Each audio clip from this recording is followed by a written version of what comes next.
จ้างรถมาแต่เวียงคุณเด้อน้องลาสิมาขอควันตาสาวโสภาแห่งเมืองสวรรค์เอาพ่อเอาแม่เอาเท่าแก่มาเป็นพยานแม่อยากได้ลูกไผ่สวรรค์คือสิดูคือสิมันหอบเงินค่าดอกสิมาขอสิมามันผ่านพระบาทพูนสันหัวใจอ้ายไหววัน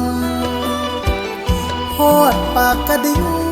กราบวิงวอนเจ้าถิ่นเจ้าทาน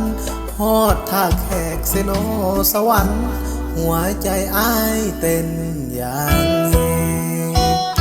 ฮอดคิวรถมือยินเขาสาหึน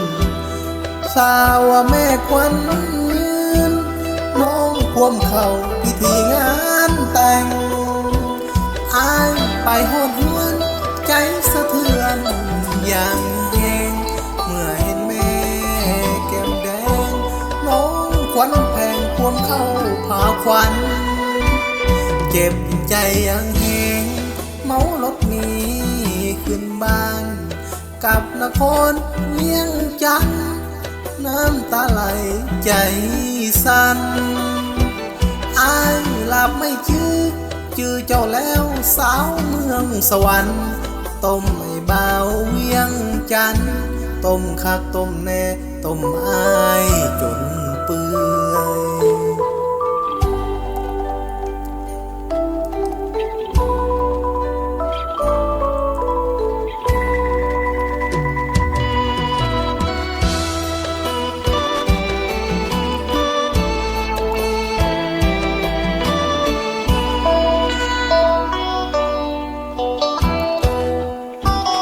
หอดคิวรถเมย์ยินเขาสาหึนสาวว่าแม่ควันยืน